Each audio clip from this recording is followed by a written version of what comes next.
ఎవరేమో జంగపల్లినా వాళ్ళు మీకు ఎమ్మెల్యే వాళ్ళు ఇప్పుడా ఇప్పుడు ఎమ్మెల్యే కొత్త ప్రభాకర్ రెడ్డి అత్తుండ ఊర్లోకి అత్తుండే ఎప్పుడు రాలేదా ఏమి ఏమన్నా ఇబ్బందులు ఉంటే చూసేందుకు దేనికి మాట్లాడానికి దేనికి అత్తలేదా ఎప్పుడు రాలే మాకు ఎప్పుడు కనవాలేదు ఓటు వాళ్ళకి వేసినావు మరి మొన్న ఓటు రఘునందనరావుకి నేను బీజేపీకి వేసిన ఓటు బీజేపీకి ఓడిపోయా కదా మరి ఆయన పాపం మరి ఓడిపోయిందని మేమేం చేస్తాం కానీ వేసుడు అయితే బీజేపీకి వేసిన ఇప్పుడు ఎంపీ ఎలక్షన్లు వస్తున్నాయి రాష్ట్రంలో కాంగ్రెస్ ఉంది సెంట్రల్ ఇప్పుడు బీజేపీ ఉంది యువలకు ఓటేద్దాం అనుకుంటుంది కాంగ్రెస్ కా బీజేపీ నేను బీజేపీకి వేస్తా అప్పుడైనా బీజేపీకి వేసిన ఇప్పుడైనా బీజేపీకి వేస్తా నా బిడ్డ డిఎస్ చదివింది డిఎస్ రాసింది టెట్ రాసింది నా బిడ్డకు జాబ్ కావాలి అని మన ఏరియాలో ఉన్నాడు మా తల్లిగారు కూడా బొప్పపూరే రఘునందనరావు ఓలో కాదు మా ఊరైంది రఘునందనరావు నేను దగ్గర అందుబాటులో ఉంటాడు నా బిడ్డకి ఏమన్నా జాబ్ ఇస్తాడని మేము ఆయన నిలబడ్డ నుంచి అయితే ప్రతిసారి నేను రఘునందనరావుకి వేసిన ఓటు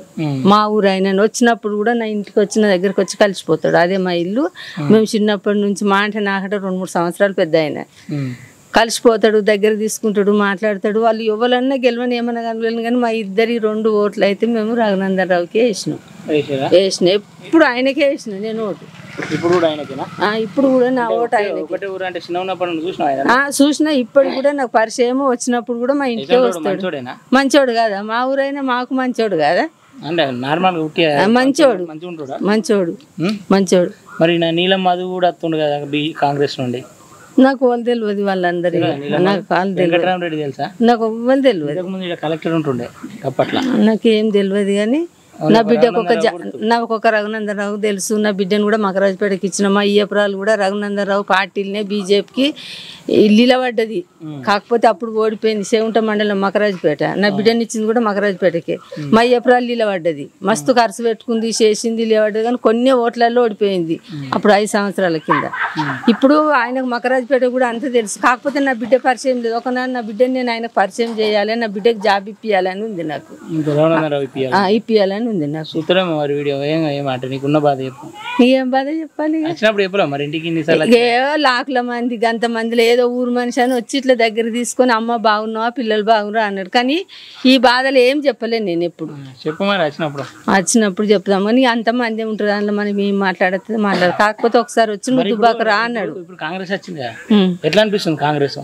కాంగ్రెస్ ఎట్లా అనిపిస్తుంది 10 ఏళ్ళ కోళ్ళు అయితే మా పొలాలు ఒక్కనాడు ఎండిపోలేదు ఇప్పుడైతే మా పొలం ఎండిపోయింది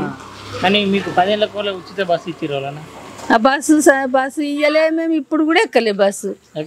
ఎక్కలేదు నువ్వు ఉచితం బస్సు అయినా కానీ నేను ఇవాళ కూడా ఉచితం బస్సు ఎక్కలేదు నేను ఎందుకు ఎక్కలే నాకు ఒక్కదాన్ని నేను ఎటు పోను నేను ఎక్కలే అంతేనా అంతే ఉచిత బస్సు పని చేస్తలే నీకు నేను పోలేను నన్ను ఒకదాన్ని ఏడికి తోలరు నేను ఏడికి పోను పోవాలనుకుంటే ఎడికన్నా బండి మీద ఎక్కించుకోపోతారు బండి మీద వస్తా కరెంట్ బిల్లు ఉచితం వస్తుందా మొన్నసారికి అయితే 0 వచ్చింది మొన్నసారి 0 వచ్చింది సరే మొత్తం ఓటు ఎవరికి ఎత్తా మరి కాంగ్రెస్ బీజేపీ నేను బీజేపీకి ఎత్తా ఓటు సరే అమ్మా